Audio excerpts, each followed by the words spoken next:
ভোলা জেলার ভোলা সদর, দৌলতখান, বোরহানউদ্দিন উপজেলার ৩টি পৌরসভা সহ ৩৪টি ইউনিয়নে পল্লী কর্মসহায়ক ফাউন্ডেশন PKSF এর সমৃদ্ধি কর্মসূচির আওতায় কার্যক্রম পরিচালনা করে যাচ্ছে গ্রামীণ জন উন্নয়ন সংস্থা GJUS।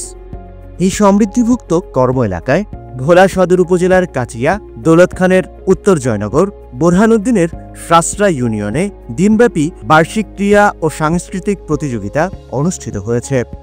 উৎসবমুখর পরিবেশে কিশোর কিশোরী, যুব পুরুষ, যুব নারী এবং প্রবীণদের প্রাণবন্ত অংশগ্রহণে অনুষ্ঠানগুলো সফলভাবে সম্পন্ন হয়।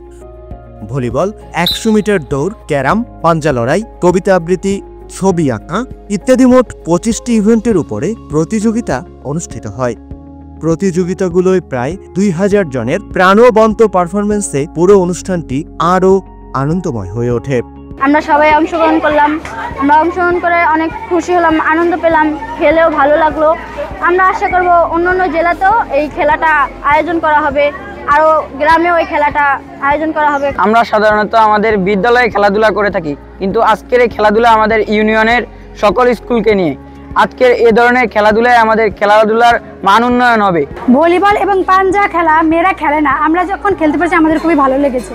আমরা এখানে এসেছি, অনেক বড় বড় খেলোয়াড়দের সাথে আমাদের পরিচয় হয়। তারা কিভাবে খেলে, আমরা কিভাবে খেলি, তারা দেখতেছি, যাচাই বাছাই অনেক কিছু শেখার আছে এবং অনেক কিছু শিখতেছি আমরা।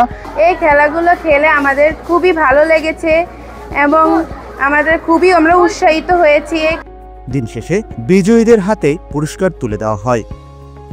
উপস্থিত বক্তাগণ বলেন, সমৃদ্ধি কর্মসূচি শুধু আর্থিক উন্নয়ন নয়, সামাজিক সংস্কৃতির অগ্রগতিরও একটি শক্তিশালী মাধ্যম। খেলাধুলা মানুষকে মাদকাসক্তি, ইভটিজিং ও সকল ধরনের অপরাধ থেকে দূরে রাখে, কেননা খেলোয়াড়রা সাধারণত শান্ত ও সুশৃঙ্খল মনের মানুষ হয়ে থাকেন। আমাদের সন্তানদের শুধু লেখাপড়ার মধ্যে সীমাবদ্ধ না রেখে ক্রীড়া ও সংস্কৃতির প্রতি আন্তরিক করে গড়ে তুলতে হবে। তাতে শারীরিক মানসিক বিকাশ ঘটবে এবং সুস্থ জাতি গঠনে সহায়ক ভূমিকা রাখবে।